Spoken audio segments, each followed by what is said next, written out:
वागड़े साहब, नहीं नहीं मैं कर दूंगा। अरे मैं कर दूंगा, बोला ना।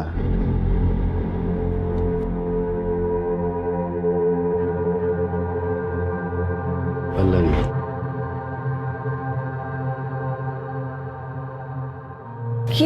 ये क्या कर रहे हैं आप? मेरा बिल्कुल भी मूड नहीं है।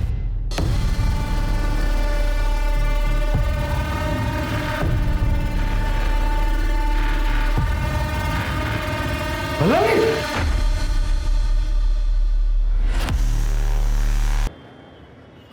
मुझे आपसे एक बात करनी है। वो मेरी एक फ्रेंड है कुसुम, वो और उसके हस्बैंड हमारे ही शहर में रहने के लिए आ रहे हैं, तो मैं सोच रही हूँ कि क्यों ना हम उन्हें यहाँ अपने साथ रख लें। वैसे भी अपने पास बहुत सारे रूम्स हैं। बीवी का हुक्म सर आंखों पर। सरकार, मैंने आपकी बात कभी टाली है? बुला लीजिए।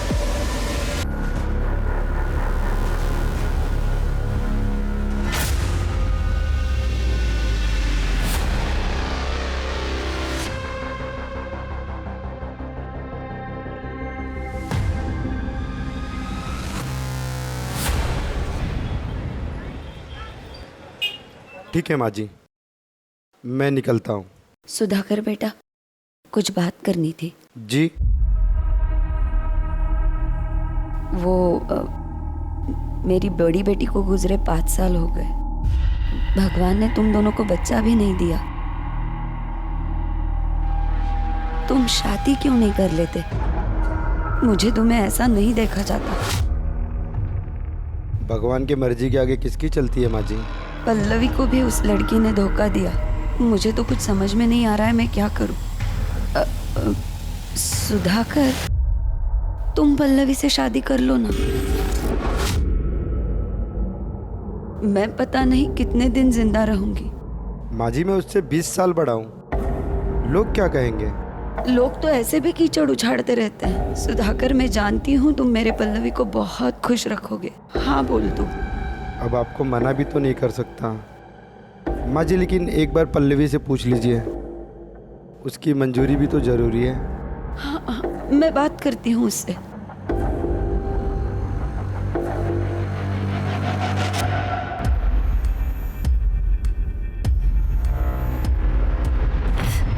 देख बेटा, सुधाकर बहुत अच्छा आदमी है। वो तुझे बहुत खुश रखेगा। तेरा किसी लड़के के साथ चक्कर होता ना तो भी ठीक था, लड़की के साथ पर आई इस पे क्या गलत है? वीडियोस का तो लोग थूकेंगे आप पर। तू सुधाकर के साथ शादी के लिए हाँ कर दे, वरना मैं अपनी जान दे दूंगी। हाय, तू ये क्या कह रही है? तू ऐसा कुछ नहीं करेगी। मैं शादी के लिए रेडी हूँ। आई,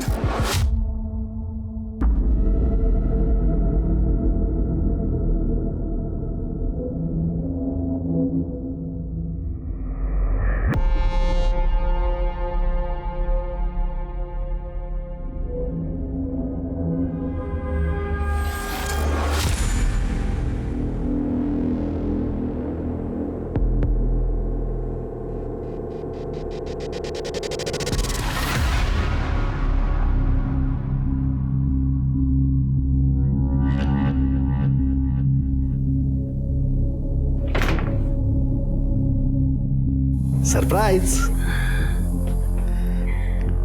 कैसे लगा? बहुत खूबसूरत। लेकिन तुमसे ज्यादा नहीं। थैंक्स।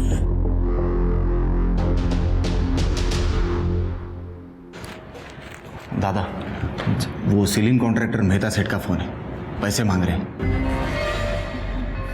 उनसे कहो अगले हफ्ते दे देंगे। ठीक है। मेहता सेठ का, मेरी अभी दादा से बात हुई है। दादा बोल रहे 1 हफ्ता रुको। अरे नहीं नहीं, ऐसी बात नहीं है सर।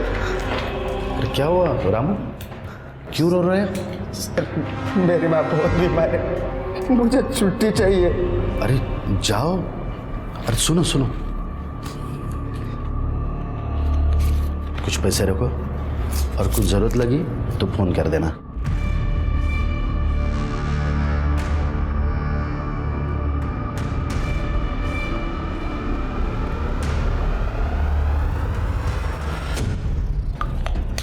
हाँ वागड़े साहब, नहीं नहीं मैं कर दूंगा।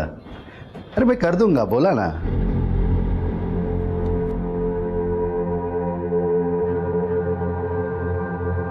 पल्लवी,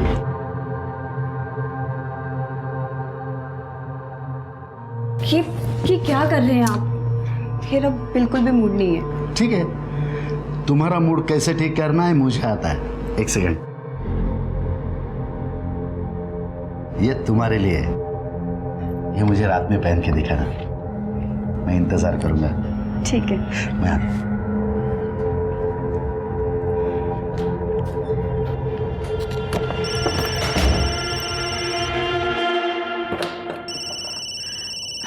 कुसुम, हाँ कुसुम, कैसी है? मैं ठीक हूँ, पर तुझे बहुत मिस करती हूँ। I miss you too. तुझे गुड न्यूज़ देनी थी, मेरे पति का पंचगनी में ट्रांसफर हो गया है। क्या कहा तूने? सच में? तू ऐसा कर, मेरे यहाँ पर शिफ्ट हो जा। यहाँ बहुत सारे रूम्स हैं, मैं अभी सुधाकर से बात कर रही हूँ। और वैसे भी यहाँ कोई रेंट वेंट नहीं लगने वाला, ठीक है? ठीक है।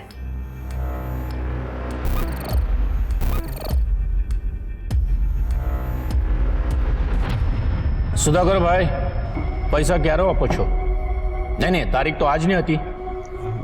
जिग्नेश भाई, अभी होटल का कंस्ट्रक्शन आधा है, धंधा भी शुरू नहीं हुआ है अभी। कंस्ट्रक्शन आधा है या पूरा, ये मुझे पता नहीं है। मुझे तो पैसा चाहिए, यानी वायदो आज ना तो। प्लीज़ जिग्नेश भाई, और थोड़ी मोहलत दे दीजिए ना प्लीज़। ठीक है, 2 महीने की मोहलत देता हूँ, उसके बाद में पैसा चाहिए। अगर नहीं मिला तो कैसे निकलवाना है तरीका मेरा होगा। जय श्री कृष्ण।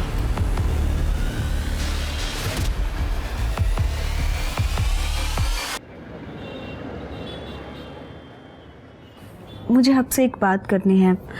वो मेरी एक फ्रेंड है कुसुम, वो और उसके हस्बैंड हमारे ही शहर में रहने के लिए आ रहे हैं। तो मैं सोच रही हूँ कि क्यों ना हम उन्हें यहाँ अपने साथ रख लें। वैसे भी अपने पास बहुत सारे रूम्स हैं। बीवी का हुक्म सर आंखों पर। सरकार, मैंने आपकी बात कभी टाली है? बुला लीजिए।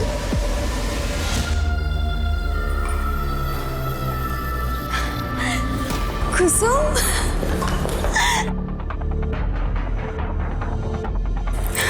हाय। हाय। मैं अभी अपने हस्बैंड को बुलाती हूँ। Sudhakar, meet my friend Kusum and her husband Deepak. Hello sir. Hello, nice to meet you. मैंने कहा था ना आपको कि ये दोनों यहीं रहेंगे। Welcome sir. Excuse me. या प्लीज कम।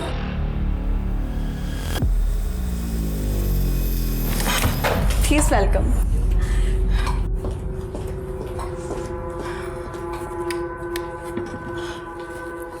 कैसा लगा रूम? एक्चुअली आपके आने से पहले ही मैंने रूम रेडी करवा दिया था। आपका बहुत बहुत शुक्रिया।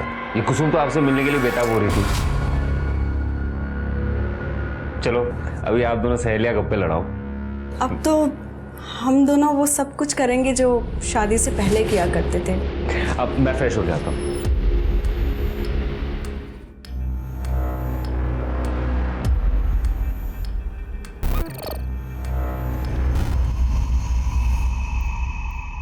कैसे हो दादा? अरे शैलेश, दादा एक इंक्वायरी आई है। 8 साल के बच्चे की बर्थडे पार्टी है, बैटमैन थीम है, तो मैंने उनको आपका नंबर दे दिया है, बात कर लेना। Thank you very much Shailesh. तुम इतने ऑर्डर्स लाते हो, तुम्हारी वजह से ये बिजनेस चल रहा है। दादा एक बात पूछूं? अगर आपका बिजनेस इतना अच्छा चल रहा है तो फिर आप इसे बेच क्यों रहे हो? मैं ये प्रॉपर्टी बेच रहा हूँ? हाँ, तुम्हारा भाई मनोज रमणीक शाह को दोनों प्रॉपर्टी बेच रहा है।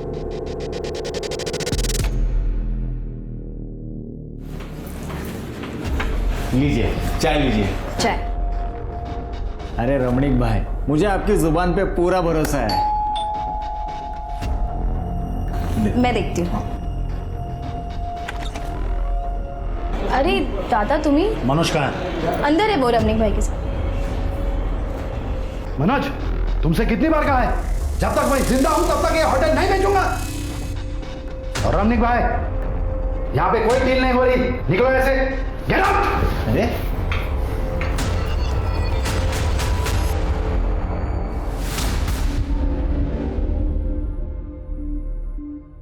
आइंदा अगर मुझसे पूछे बगैर कोई डील की तो याद रखना, समझे?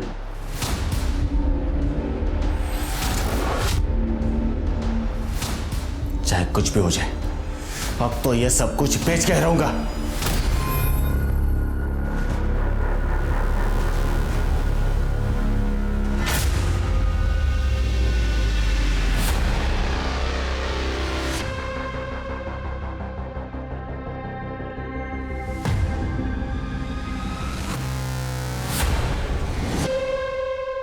अरे हाँ भाई हाँ बस निकल ही रहे हैं।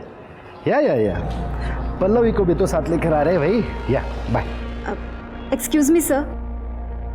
या सर मैंने सुना है आपकी न्यू होटल स्टार्ट हुई है। सर मैंने होटल मैनेजमेंट भी किया हुआ है और मुझे सेल्स का काफ़ी अच्छा एक्सपीरियंस है।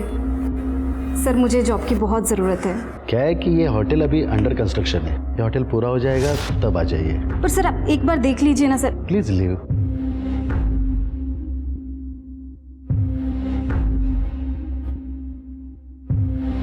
रख लीजिए ना, वैसे भी होटल तो बन ही रहा है, आज नहीं तो कल स्टाफ की ज़रूरत तो पड़ने ही वाली है। And in fact she is looking very beautiful, graceful and well educated. सरकार आपके आगे कोई बोल सकता है? जैसे आपकी मर्जी। अरे हाँ भाई निकल चुके। या सर या thank you so much ma'am. हमने तुम्हें जॉब पर रख तो लिया है, लेकिन तुम्हें वो सब कुछ करना होगा जो मैं तुम्हें कहूँगी। ओके मैम, मैं कुछ भी करूँगी।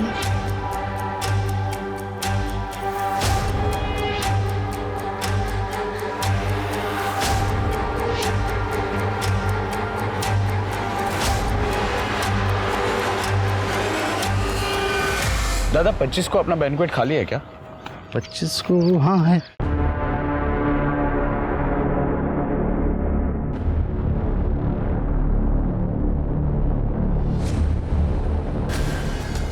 तो मैं जाऊँ दादा? यस।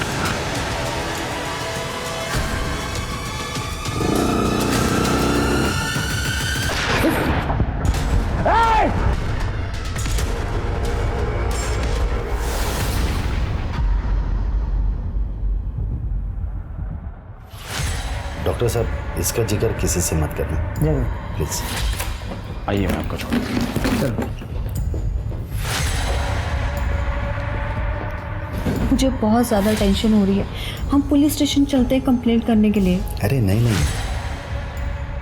शायद ये मनोज का काम होगा। पुलिस केस हो गया ना तो अपने होटल का नाम उछलेगा, बिजनेस पर असर होगा। अरे तुम टेंशन मत लो, अरे गोली सिर्फ छूकर चली गई है।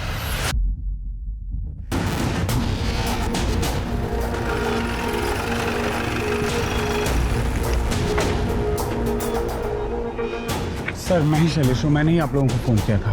एक्चुअली सुधाकर दादा ने ये बात किसी को बताने के लिए मना किया था, लेकिन मैंने आपको फ़ोन करना सही समझा। और फायर यहाँ से हुआ? फायर यहाँ से हुआ था, यहाँ पे गिर गया। गोली कहाँ लगी थी सुधाकर जी? सर गोली उनके हाथ को छूकर चली गई। खड़े जरा वहाँ चेक करो सर, बुलेट मिलती है क्या?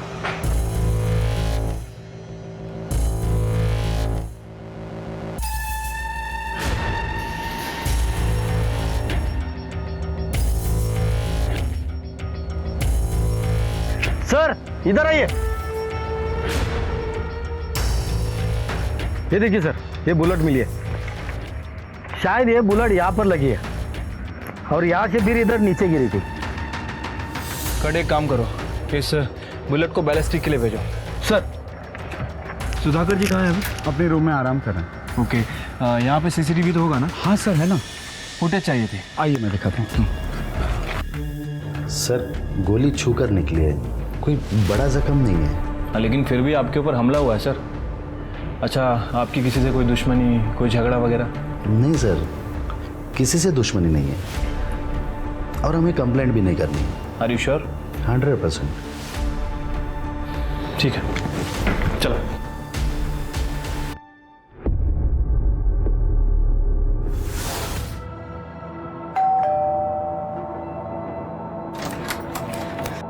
मनोज कहाँ है? अंदर है वो। तुम्हें शर्म नहीं आती? तुमने अपने ही भाई पर हमला करवाया। वही नहीं, आप ये क्या कह रही हैं? सही कह रही हूँ मैं। तुमने अपने भाई पर हमला इसलिए करवाया ना क्योंकि उन्होंने प्रॉपर्टी सेल करने के लिए मना किया था तुम्हें। वही आप कुछ भी बोल रही हो, मैं मानता हूँ भाई और मेरे सोचने का तरीका अलग है, लेकिन इसका मतलब यह नहीं कि मैं उन पर हमला करवाऊंगा। और ऐसा करने की सोचना भी मत, वरना मुझसे बुरा कोई नहीं होगा।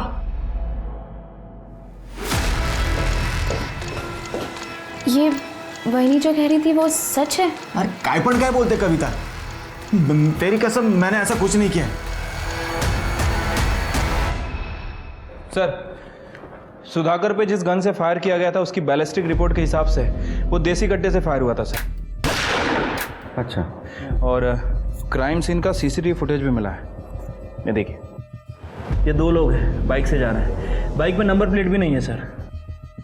आई विटनेस के डिस्क्रिप्शन के हिसाब से एक का डिस्क्रिप्शन मैच भी कर रहा है, और जिसने फायर किया था वो लेफ्ट हैंडेड है। एक काम करो शिरके, क्रिमिनल लिस्ट में देखो कौन लेफ्ट हैंडेड शूटर है, और अपने खबरों को अलर्ट कर दो। ये सुधाकर ने कंप्लेंट की थी?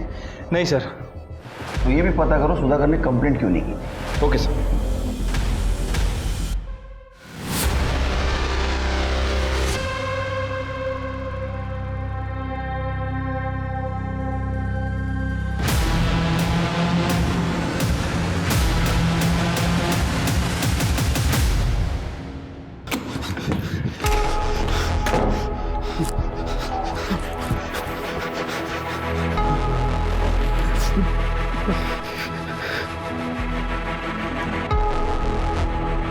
क्या हुआ आपको? आप इतने डरे डरे क्यों हैं? अरे कुछ बताएंगे आप? रुकिए, मैं पानी देती हूँ आपको।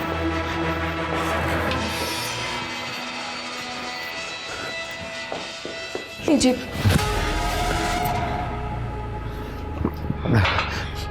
बताएंगे कुछ? क्या हुआ, क्या है? कांड हुआ। कांड? कैसा कांड? नहीं बता सकता। हम प्रॉब्लम में आ जाएंगे। प्रॉब्लम? कैसी प्रॉब्लम? तुम टेंशन मत लो, मैं सब संभालूंगा, लेकिन इस बारे में किसी से बात नहीं करेंगे। मैं संभालूंगा। फंस जाएंगे हम लोग फंस जाएंगे। अरे मेरी बात तो सुनिए, कुछ तो बताइए। फंस जाएंगे? सर, ये लेफ्ट हैंड शूटर्स की लिस्ट है, कुल 135 नाम है इसमें। सर ये क्या? सर ये गणपत है, इसने रिसेंटली 3 लोगों को देसी कट्टे बेचे हैं, कपासवाड़ी में छुपा हुआ था। सब मारो मत, इन 3 जनों को बेचा था ना, बता। सब बताता हूँ सब।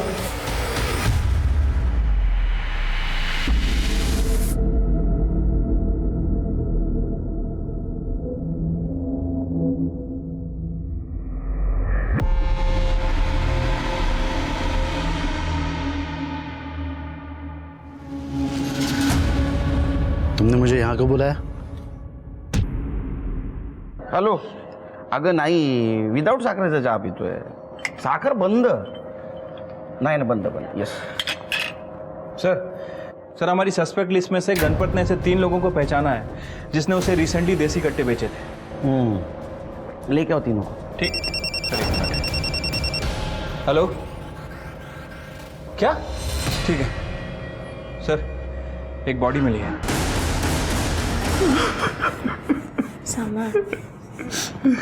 हे भगवान, कैसे हुआ?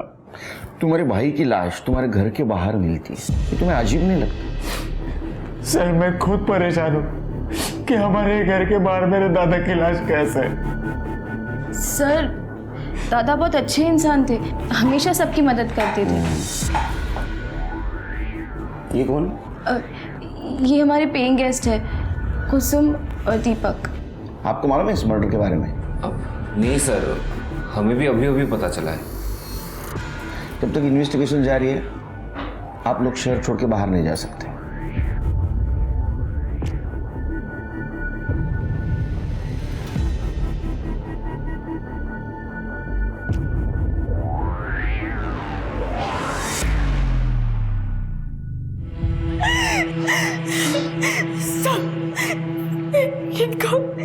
इनको इनके भाई ने मारा। मैं सच बोल रही हूँ। वो हमेशा कहता था कि होटल में बैंकेट सेल करने के लिए इनको, लेकिन इन्होंने नहीं करने दिया, इसलिए वो हमारे होटल में ना रहते हुए कहीं और रहता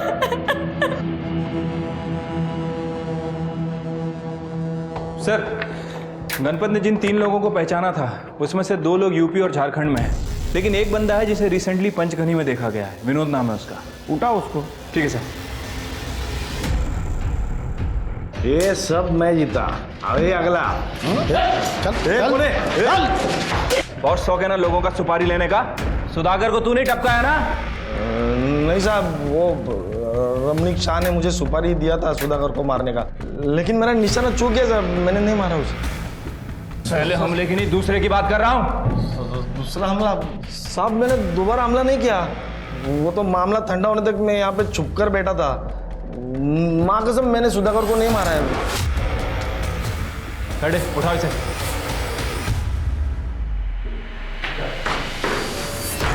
देखा है इसको? अरे सर, मैं तो इसको जानता तक नहीं, मैं तो उसको पहली बार देख रहा हूँ। आपको कोई कुछ भी बोलेगा और आप मान लोगे? अरे सर, मैंने कुछ नहीं किया है, मानो मेरी बात। देख रमणीक भाई, तेरी पूरी हिस्ट्री है हमारे पास। तूने प्रॉपर्टी के नाम पे जितने भी कांड किए सब पता है हम लोगों को। प्रूफ नहीं है हमारे पास। जिस दिन प्रूफ हाथ लगेगा ना, सिर्फ ठोकूंगा ना तेरी। चल निकल। सर, सुधाकर की पीएम रिपोर्ट आ गई है सर। सर, रिपोर्ट के हिसाब से उसकी मौत 17 सितंबर को 12 से 2 बजे के बीच में हुई। सर पर किसी भारी चीज से वार किया गया था, ट्रोमा की वजह से उसकी मौत हुई। कंफ्यूजन ये है शिरके कि सुधाकर की पत्नी पल्लवी अपने देवर मनोज पर आरोप लगा रही है कि उसने सुधाकर का खून किया, लेकिन एक बात समझ में नहीं आ रही है, ये मनोज ने अपने भाई का मर्डर करके उसकी बॉडी अपने ही घर के बाहर डंप क्यों की? सर, कहीं ये काम इस रमणीक का तो नहीं है? क्योंकि इससे पहले भी बहुत कांड कर चुका है। हमारे पास सबूत नहीं था, इसलिए इसे छोड़ना पड़ा। ये रमणीक और मनोज दोनों पे ध्यान रखो, और सुधाकर की पत्नी पल्लवी, उससे पूछताछ करो। साहब, मैं आपको एक बात बताना भूल गई। करीब 12 दिन पहले 8 सितंबर को मेरे पति डरे हुए घर पर आए थे और कह रहे थे कि कोई कांड हो गया है। कांड हुआ? कांड? कैसा कांड? नहीं बता सकता, हम प्रॉब्लम में आ जाएंगे। किस तरह का कांड हुआ था, कुछ बताया सुधाकर जी ने? नहीं सर, उन्होंने मुझे कुछ नहीं बताया, लेकिन कह रहे थे कि मुझे कि हमें जान का खतरा है।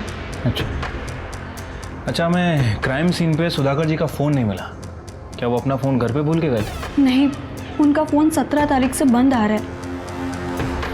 ठीक है। सर, सुधाकर की 8 सितंबर की फ़ोन लोकेशन डिटेल्स।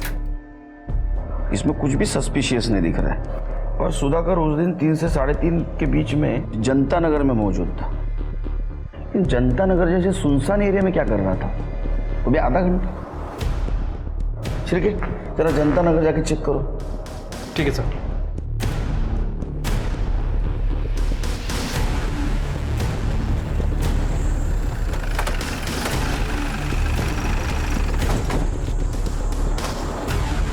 सुधाकर जी के फ़ोन की लोकेशन यही थी ना? हाँ सर। जरा चेक करो, कुछ मिलता है क्या?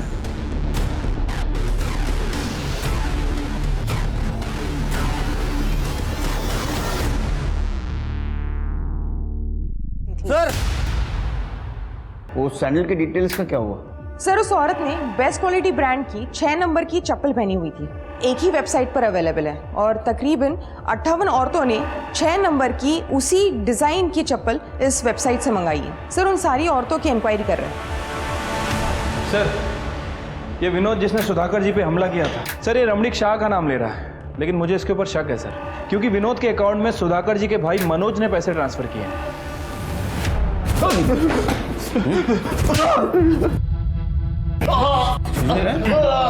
तेरे बैंक अकाउंट से विनोद के बैंक अकाउंट में पैसा ट्रांसफर हुआ है। तुम दोनों ने मिलकर मारा तेरे भाई को।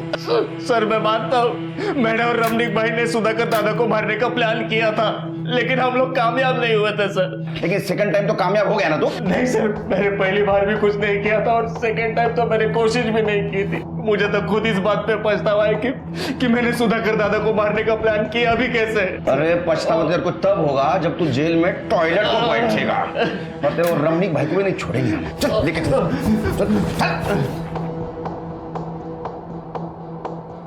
सर बेस्ट क्वालिटी ब्रांड की सैंडल खरीदने वाली 57 औरतों से हमारी बात हुई है।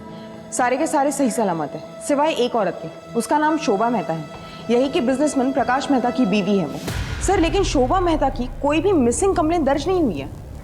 तो इसका मतलब सुधाकर जिस कांड के बारे में बात कर रहा था शायद वो यही कांड होगा। क्या ये सुधाकर शोभा मेहता को जानता था? ये दोनों के मर्डर का आपस में कुछ ना कुछ कनेक्शन जरूर लग रहा है। प्रकाश मेहता से बात करो।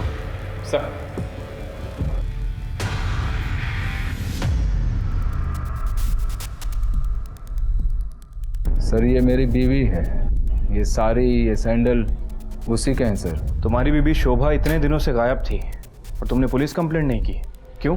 शोभा अक्सर बिना बताए अकेली ही कहीं ट्रिप पर निकल जाती थी, तो मैं भी अपनी बिजनेस ट्रिप्स में बिजी रहता हूँ, इसीलिए सर इतने दिनों से गायब है, पता ही नहीं चला सर। चलो मान लेते हैं कि शोभा बिजनेस ट्रिप पे जाया करती थी, तुम भी बिजी रहते थे, लेकिन फ़ोन करके एक दूसरे का हाल चाल तो पूछते होगे ना?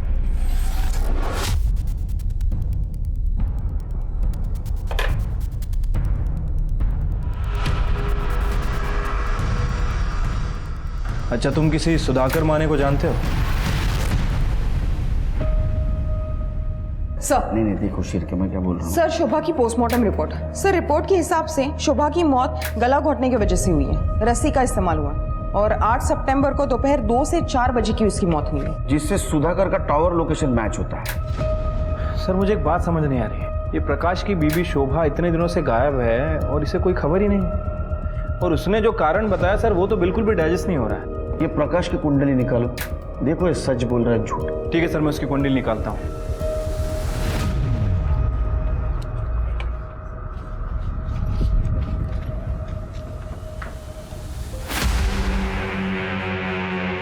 कहाँ जा रहे हो? सब कपड़े इस्त्री को देने के लिए। मेहता के घर में कितने साल से काम कर रहे हो? 4 साल से। 4 साल से, मतलब तुम्हें तो पता ही होगा कि उसके घर में क्या होता है क्या नहीं।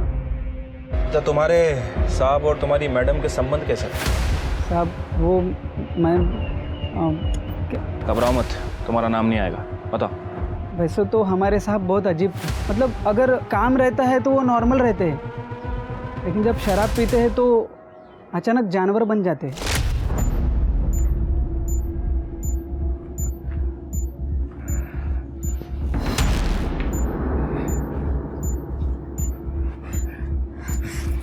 आप फिर से क्या गए? तो चलो कर। अरे बेडरूम में तो चलिए। तो ये क्या है? घर है मेरा, जहाँ मेरा मन करेगा मैं वहाँ मजे करूँ। सुन, तू मेरी बीवी है, मेरी बात माननी पड़ेगी तुझे। तू कहाँ जा? इधर ही रुक और देख, मजा आएगा तुझे। चल रुक जाइए ना, छोड़ दीजिए मुझे। प्रकाश साहब तो अपने दोस्तों के सामने भी शोभा मैडम के साथ बहुत बार ज़बरदस्ती करते थे। सब मैडम का कोई नहीं था ना, इसलिए मैडम सब कुछ बर्दाश्त करने लगी और कुछ दिनों बाद घर के बाहर रहने लगी। तुम्हें लगता है कि ये प्रकाश तुम्हारी मैडम का मर्डर कर सकता है? साहब ये मैं कैसे बोल सकता हूँ, मुझे जो कुछ पता था मैंने आपको बता दिया साहब। अब मैं जाऊँ, नहीं तो साहब गुस्सा करेंगे। ठीक है जाओ।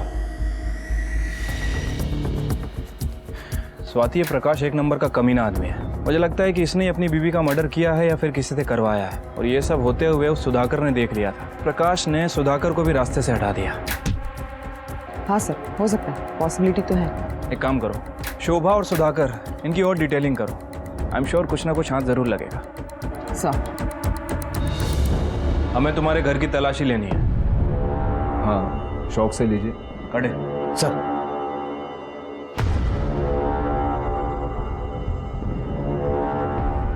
सर ये देखिए क्या मिला। तुम्हारी बीवी ने 4 महीने पहले अबॉर्शन करवाया था। ये बात तुमने हमें पहले क्यों नहीं बताई? सर मैं तो ये भी नहीं जानता था कि वो प्रेग्नेंट है। तो फिर ये रिपोर्ट कहाँ से आई? सर पिछले कई महीनों से हमारे बीच कोई फिजिकल रिलेशंस थे ही नहीं। देखो जो भी है सच सच बता दो, वैसे भी तुम ज्यादा दिन तक बचने वाले नहीं हो हमसे। सर, शोभा के कॉल रिकॉर्ड में एक पर्टिकुलर नंबर मिला है जिससे शोभा लगातार 6 महीनों से टच में थी। लेट नाइट्स कॉल्स भी किए गए और बहुत सारे रोमांटिक मैसेज भी भेजे गए और सभी मैसेज का शोभा ने जवाब भी दिया है। इसका मतलब इसका कहीं एक्स्ट्रा मैरिटल अफेयर चल रहा होगा। हाँ सर, हो सकता है, लेकिन शोभा ने यह नंबर अपने फ़ोन में सेव नहीं किया था। हो सकता है कि उसे डर था कि शायद ये बात उसके पति को पता चल जाए। हमने पता किया है सर, ये नंबर राजीव देशमुख के नाम रजिस्टर्ड है और शोभा के घर में हमें उसकी अबॉर्शन रिपोर्ट मिली थी। उससे कुछ खास इन्फॉर्मेशन नहीं मिली, लेकिन इस राजीव देशमुख का फ़ोन 8 सितंबर को उसी जगह एक्टिव था जहाँ शोभा की बॉडी मिली, जनता नगर। तो हो सकता है राजू देशमुख ने शोभा मेहता को मारा हो। कि राजू को ढूंढो जल्द से जल्द। ठीक है सर। सर, मनोज के पेइंग गेस्ट कुसुम और दीपक दोनों की इंफॉर्मेशन निकाली। वो पहले सुधाकर के होटल में रहते थे, लेकिन कुछ दिन पहले वो मनोज के यहाँ शिफ्ट हुए। सर, ये कुसुम और सुधाकर की बीवी पल्लवी पुराने दोस्त हैं। फिर पता करो कि वो सुधाकर के होटल से क्यों शिफ्ट हुए थे। सर होटल छोड़ा नहीं था, छोड़ना पड़ा था। सर एक दिन मैं भैया से बात करने के लिए होटल चला गया था, तो मैंने देखा कि हॉल में भैया और दीपक में किसी बात पे झगड़ा चल रहा था। इसके आगे एक लफ्ज भी कहा ना तो यहीं पे मार डालूंगा। अपनी बीवी को उठा और आज ही हमारा घर छोड़कर चला जा। तुम्हारी शक्ल भी नहीं देखनी मुझे। दादा दादा छोड़िए आप, चलिए आप चलिए।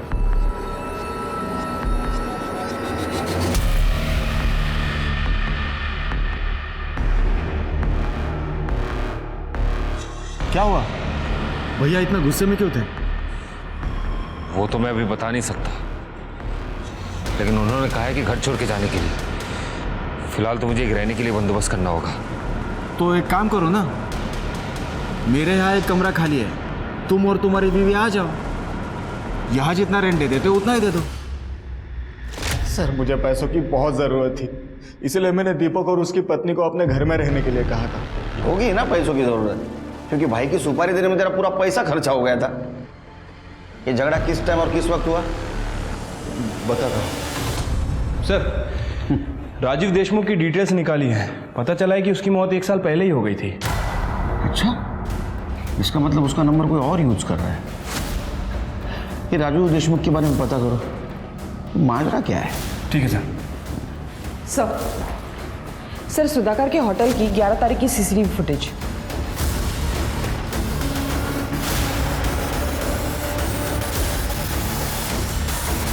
हिरासत में लो इसको।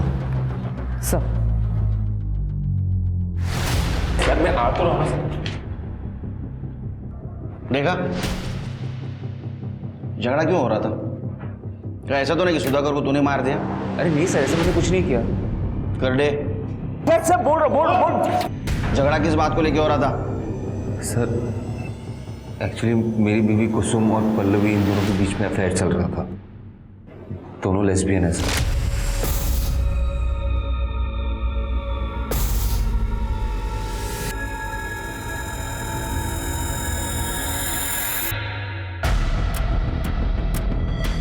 अरे आ गए तुम? उन दोनों पे मुझे शक होने लगा था।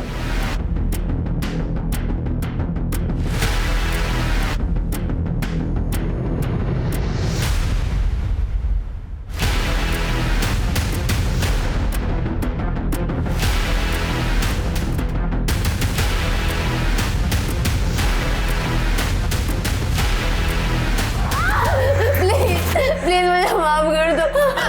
प्लीज मेरी वीडियो डिलीट कर दो। वीडियो डिलीट कर दो? लेकिन मेरा गुस्सा शांत नहीं हुआ सर। मुझे वो वीडियो सुधाकर को दिखाना था, इसलिए मैं अगले दिन सुधाकर से मिलने गया। क्या बकवास कर रहे हो? शर्म नहीं आती?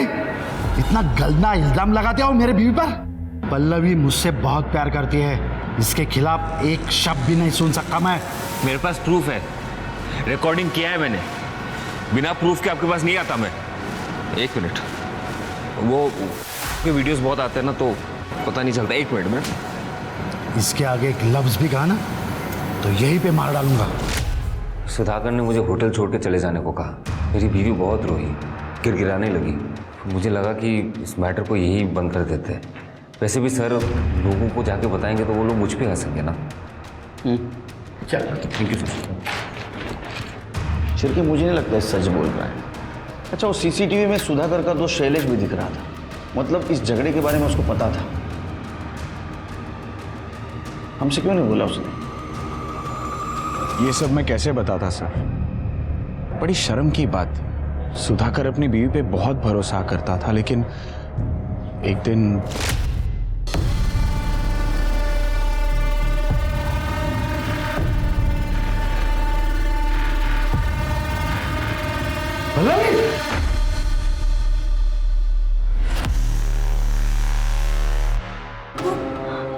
आप जैसा सोच रहे वैसा कुछ नहीं है। शराब! मैंने जो सुना था वो सब सच था। अरे क्या क्या नहीं किया मैंने तुम्हारे लिए। दुनिया से लड़ने को तैयार था मैं। मेरी जिंदगी बर्बाद कर दी तुमने। सुधाकर बहुत गुस्से में था। उसने मुझे सब कुछ बताया था, लेकिन मुझे चुप रहने के लिए कहा था। सर, सुधाकर पल्लवी को डिवोर्स देना चाहता था, लेकिन पल्लवी नहीं चाहती थी कि वो डिवोर्स ले। मुझे कहने में भी बड़ा अजीब लग रहा है। ये आप लोग क्या कह रहे हैं? मैं मेरे पति की मौत से पहले इतना ज्यादा परेशान हूँ और आप लोग मुझ पर इतना बड़ा आरोप लगा रहे हैं। मेरे और मेरे पति के बीच में कोई प्रॉब्लम नहीं थी सर। हम दोनों में बहुत ज्यादा प्यार था। आपको किसी ने बहकाया है सर। आगे ठीक है, पकड़ के रखो उसे। सर, सुधाकर जी के मोबाइल में किसी ने दूसरी सिम डाल के यूज करने की कोशिश की है। कर्डे ने उसे पकड़ लिया है। चलो।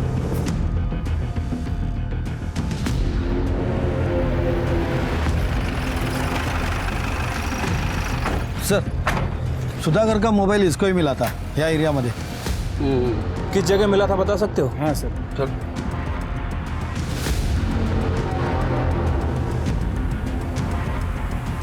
यही वो मुझे फोन मिला। करने स्वाति भगा के सापड़ देगा। मतलब बॉडी को यहाँ से घसीटा गया।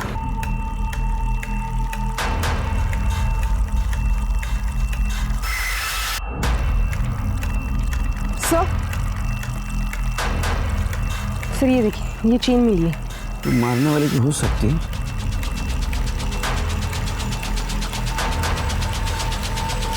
सर,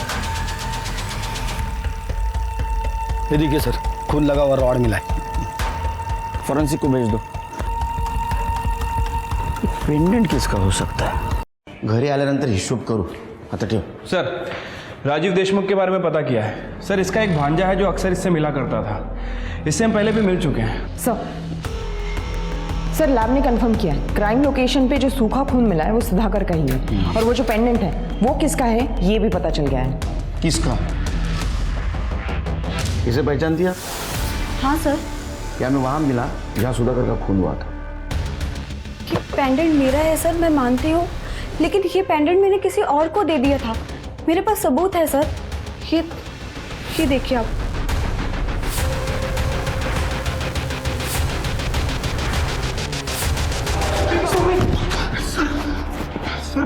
सर आपको कुछ गलतफहमी हुई है, मैं बेकसूर हूँ सर। गलतफहमी हमें नहीं, गलतफहमी तुझे हुई है। ये देख, ये तेरे मामा राजीव देशमुख का फोन है जिसे तू पिछले 1 साल से यूज कर रहा है, उन्हीं के सिम कार्ड से। मैसेज दिखा। ये देख, इसमें तूने शोभा को शादी का वादा किया था। और एक और बात, ये देख, 8 तारीख को तेरे फोन का लोकेशन जनता नगर। अब बोलेगा या चमत्कार दिखाओ? कर गया नहीं सर, मेरा और शोभा का अफेयर चल रहा था। अभी बोला। शोभा अपने पति से बहुत परेशान थी सर, इसलिए वो मुझसे प्यार करने लगी। उसका अबॉर्शन कराने के बाद वो मुझसे शादी करने की बहुत जिद कर रही थी। मैं तुमसे शादी नहीं कर सकता, मैं शादीशुदा हूँ। शोभा, मुझे लगा कि हम लोग सिर्फ टाइम पास कर रहे हैं, लेकिन तुम तो कुछ ज्यादा ही सीरियस हो गई। मुझे धोखा दिया? नहीं। मेरा इस्तेमाल किया? नहीं शोभा, मैं तुमको नहीं छोड़ूंगी। शोभा, तुम्हारे घर वालों को बता दूंगी तुम क्या चीज हो। छोड़ो मुझे। नहीं। शोभा मुझे बहुत धमकियां दे रही थी सर, इसलिए मैंने उसे माफ़ी मांगकर जनता नगर मिलने के लिए बुलाया। और सुधाकर अपने क्लाइंट से मीटिंग करके हाईवे से गुजर रहा था। मुझे देखकर वो मेरे पीछे आया और उसने मुझे खून करते हुए देख लिया। दादा, क्या कर दिया तूने? दादा, ये बात किसी को मत बताना प्लीज। अगर मैं इसे नहीं मारता तो ये मेरी जिंदगी बर्बाद कर देते। सुधाकर ने दोस्ती की खातिर मेरे राज को राज ही रखा।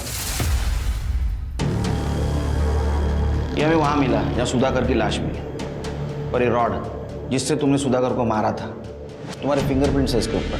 ये पेंडेंट मेरा है सर, मैं मानती हूँ, लेकिन ये पेंडेंट मैंने किसी और को दे दिया था। मेरे पास सबूत है सर। ये देखिए आप।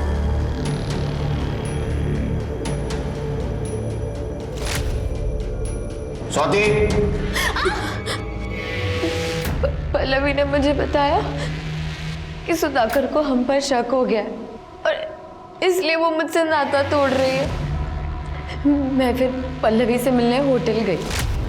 आप जैसा सोच रहे वैसा कुछ भी नहीं है। क्या कुछ नहीं है? मैंने मेरे आंखों से देखा है। आपने सब कुछ गलत देखा है, ऐसा कुछ नहीं गलत नहीं देखा है मैंने।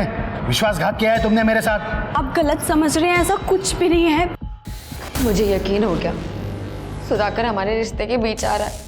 वो मुझे पल्लवी से मिलने नहीं देगा। ये सोचकर मेरी बेचैनी बढ़ती गई। मैं पल्लवी को फिर से खोना नहीं चाहती थी सर।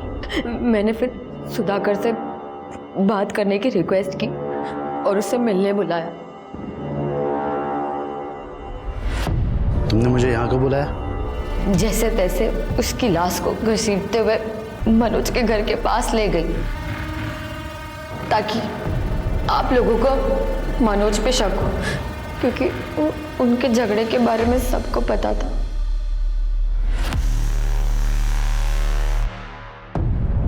मैंने दीपक के मोबाइल से पल्लवी और मेरी वीडियो भी डिलीट कर दी। जिस पल्लवी के लिए तुमने इतना सब किया, उस पल्लवी का मोनिका के साथ अफेयर शुरू हो गया। क्या? नहीं, ऐसे नहीं हो सकता। पल्लवी मुझसे प्यार करती है। ये झूठ है। ये सच है। पल्लवी का दूसरा अफेयर मोनिका के साथ चल रहा था और इसीलिए वो तुम्हें अपने से दूर करना चाहती थी। और सुधाकर का और उसका झगड़ा भी इसी बात को लेकर हो रहा था।